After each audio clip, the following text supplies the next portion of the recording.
Hello everyone, कैसे हो आप सभी। आई होप कि आप सभी बहुत बहुत और बहुत अच्छे होंगे। मैं हूँ श्रेया झा और मैं आप सभी का वेलकम करती हूँ हमारे favourite YouTube channel JR college में। ओके, हम लोग पढ़ रहे थे चैप्टर नंबर 7 नेशनल इनकम। ठीक है, अब नेशनल इनकम मतलब क्या, हमारे पूरे देश का जो इनकम हम उसको जो पूरा कैलकुलेट करते हैं साथ में, उसको हम लोग बोलते हैं नेशनल इनकम। हमारे देश में प्रोडक्शन होता है, कंजम्पशन होता है, जितने भी आउटपुट होते हैं, जितने भी इनपुट होते हैं, इसकी जो पूरी कंट्री की ऑल ओवर टोटल लिया जाता है, उसके बेसिक पे हमारा नेशनल इनकम डिपेंड करता है। ओके, इसकी बहुत वास्ट में मैंने फर्स्ट लेक्चर में डेफिनेशन एक्सप्लेन किया हुआ है। आज हम देखने वाले हैं method of measurement of national income. ठीक है, अब हम नेशनल इनकम है तो पर उसको हम कैसे मेजर कर पाएंगे, उसके लिए हमारे जो इकोनॉमिक्स थे उन्होंने हमको 3 मेथड्स दिए, जिनमें से पहला हमारा था आउटपुट मेथड और प्रोडक्ट मेथड। आउटपुट मेथड को ही प्रोडक्ट मेथड भी कहते हैं। ठीक है, अब आउटपुट सुना तो क्या समझ में आया, एक बात बताओ। अभी हमारा प्रोडक्शन हो रहा है, ठीक है, हमारे कंट्री में 3 सेक्टर होते हैं, प्राइमरी सेक्टर, सेकेंडरी सेक्टर और टर्शियरी सेक्टर। ठीक है, इसकी जो जितने भी इनकम है, इसको साथ में मिला के जो कैलकुलेशन किया जाता है, उससे जो इनकम निकल के आता है, उसको हम लोग टोटल आउटपुट मेथड कहते हैं। इसको हम लोग और वास्ट में और डिटेल में स्टडी करने वाले हैं आगे। ओके, इसके बाद क्या है, इनकम मेथड। अब इनकम से ही पता चलता है हमारे देश में जितना भी टर्नओवर हो रहा है। अब यहाँ पे क्या हो रही है, नेशनल लेवल की बात हो रही है। मतलब क्या, मैं एक स्टेट का कैलकुलेशन ले लेती हूँ। मुझे क्या करना है, एक स्टेट का पूरा इनकम कैलकुलेशन करना है, ताकि मुझे पता चले कि हमारे देश का जो नेशनल इनकम है या मेरे देश का जो नेशनल इनकम है वो कैसे फ्लक्चुएट हो रहा है या कैसे वो अप एंड डाउन हो रहा है। मैं उसको कैसे अपने मेजरमेंट से पता लगा सकती हूँ कि मेरा जो नेशनल इनकम है या मेरा जो देश का इनकम है वो कितना आगे है या कितना पीछे है। Okay, third one, expenditure method. अब एक्सपेंडिचर मतलब क्या, अभी कोई भी एक इंडस्ट्रीज है, वो प्रोडक्शन कर तो रहा है, पर अगर मैंने कंजम्पशन नहीं किया तो क्या उसका प्रोडक्शन होगा? नहीं। पर उस जो मैं कंजम्पशन करते वक्त जो पैसा इन्वेस्ट करूंगी, उसको हम लोग क्या बोलते हैं, एक्सपेंडिचर।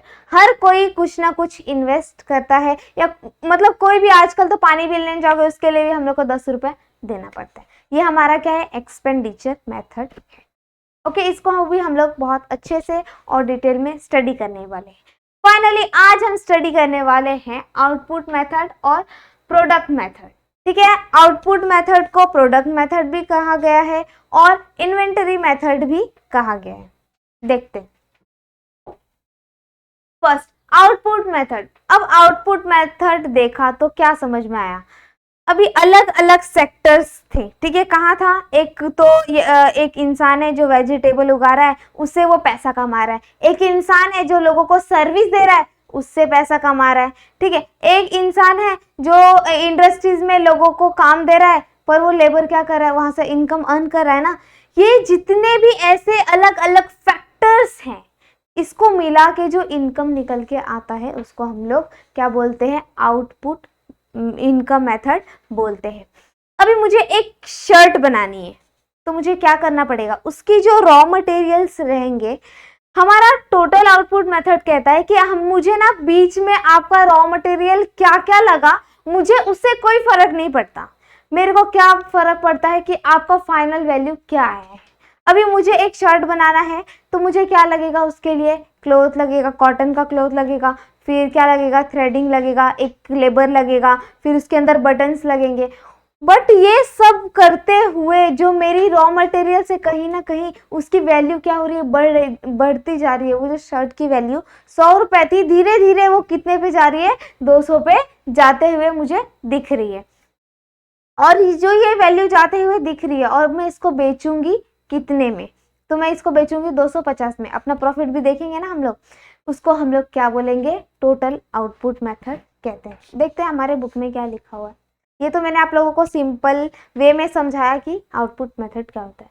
ओके देखते हैं। This method is measuring national income is also known as product method and inventory method. ठीक है, इसको क्या कहा गया, प्रोडक्ट मेथड भी कहा गया है और इन्वेंटरी मेथड भी कहा गया है। Okay, according to this method, इस मेथड से हमें क्या पता चलता है, the economic divided into different sectors.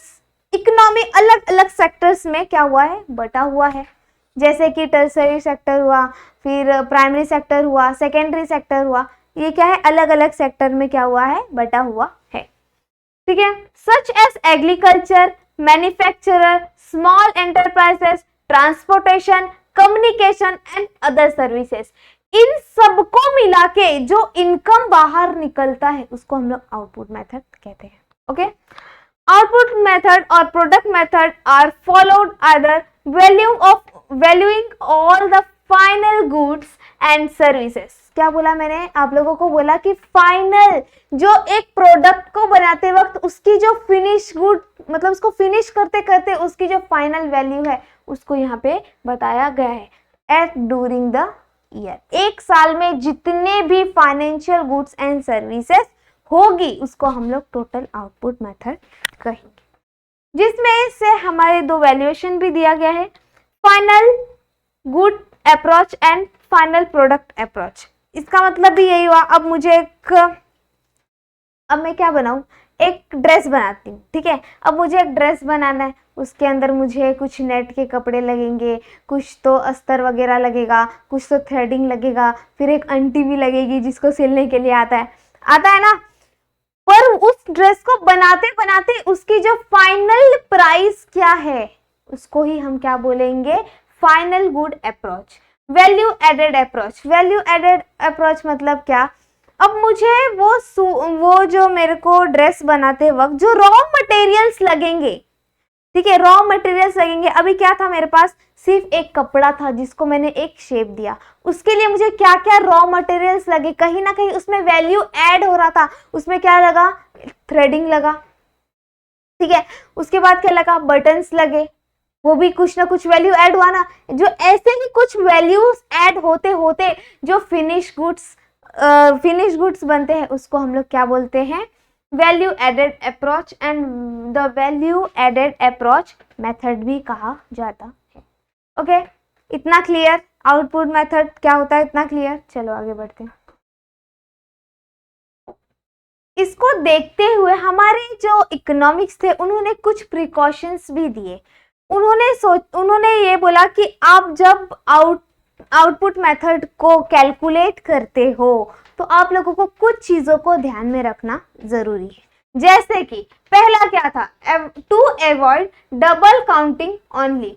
एक बात बताओ, अगर मैं रॉ मटेरियल्स लूंगी, ठीक है, तो मैं एक क्या बोलते हैं, थ्रेडिंग का लूंगी, लेबर का लूंगी, फिर उसके बटन्स का लूंगी, फिर क्लॉथ का लूंगी, ये सब लूंगी। ओके, पर अगर मैं यही सब बार बार लेती हूँ, अगर मैं पूरे साल में जितने बार मैंने ड्रेस बनाया है उतने बार अगर ये सब रॉ मटेरियल्स को भी काउंट करूंगी तो क्या कहीं ना कहीं मिस्टेक हो सकता है, कहीं ना कहीं डबल काउंटिंग हो सकती है।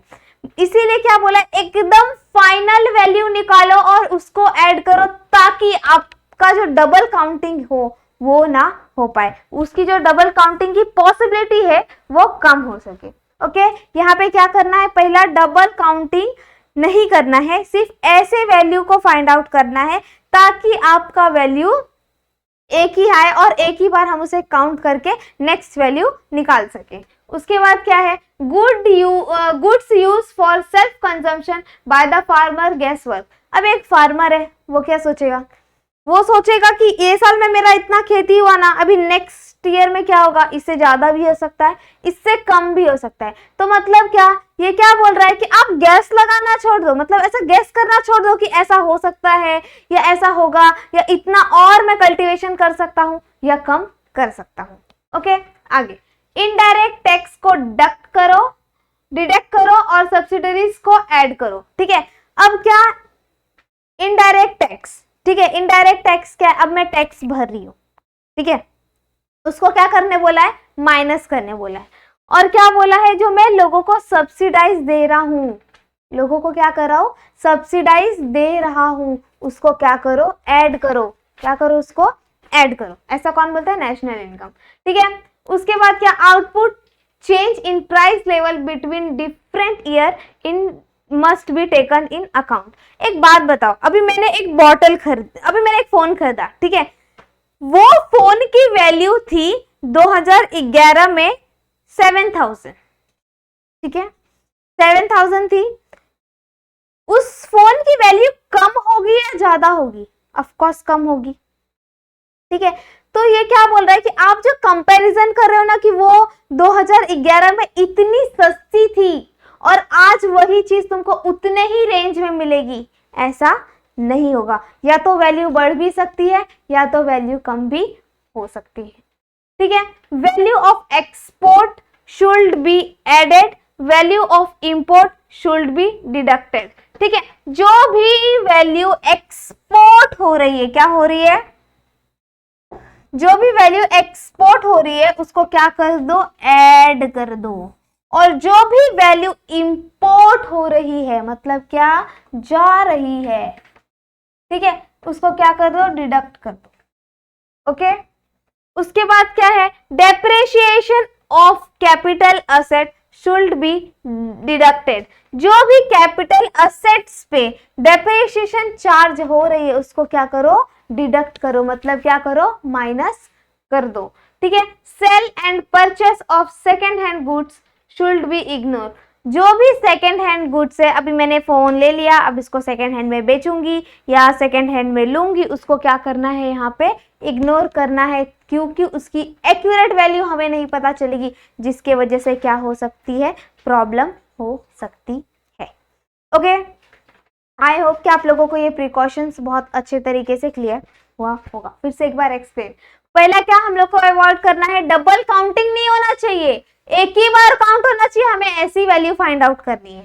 ठीक है, उसके बाद क्या, सेल्फ कंजम्पशन। एक फार्मर क्या सोचेगा कि वो अंदाजा लगाएगा कि ये साल 75% मेरा ये कल्टीवेशन हुआ है ना, तो 80 हो सकता है, 60 भी हो सकता है, तो ऐसा गैस वर्क मुझे नहीं करना है। उसके बाद क्या, जो इनडायरेक्ट टैक्स है उसको क्या करना है, माइनस करना है, और जो सब्सिडरीज है उसको क्या करना है, ऐड करना है। ठीक है, उसके बाद क्या, जो प्राइस है डिफरेंट ईयर में अलग अलग होती जा रही है, उसको तुम लोग को मतलब वो जो अलग अलग प्राइस है उसके बेसिक पे तुम लोग को कैलकुलेशन नहीं करना है। ठीक है, उसके बाद क्या, जो भी वैल्यू एक्सपोर्ट हो रही है उसको क्या करो, ऐड करो, और जो भी इंपोर्ट हो रही है उसको क्या करो, डिडक्ट करो। उसके बाद क्या है, डेप्रिसिएशन, जो कैपिटल असेट है उस पर डेप्रिसिएशन चार्ज करो और उसको माइनस करो। उसके बाद क्या, जो सेकेंड हैंड गुड्स है उसको इग्नोर करना है। ओके, आई होप कि आप लोगों को ये प्रिकॉशंस बहुत अच्छी तरीके से क्लियर होगा। एग्जाम के पॉइंट ऑफ व्यू से this question is very important. आप लोगों को कुछ तो आउटपुट के बारे में लिखने के लिए आएगा और उसके बाद आप लोगों को 4 ऐसे प्रिकॉशंस लिखने के लिए आ सकते हैं। ठीक है, जैसे हमारा ये आउटपुट, इनकम और एक्सपेंडिचर मेथड खत्म होगा तो मैं आप लोगों को ऐसे 4 ये प्रिकॉशंस दूंगी जो चारों के सेम है। ओके, तो आज के लिए बस इतना ही, मिलते हैं हम नेक्स्ट लेक्चर में ऐसे ही शानदार वीडियोस के साथ। अगर मेरी वीडियोस आप लोगों को अच्छी लग रही है तो प्लीज लाइक करिए, शेयर करिए और हमारे चैनल को सब्सक्राइब करना बिल्कुल मत भूलिए। Okay, thank you so much, bye bye, take care.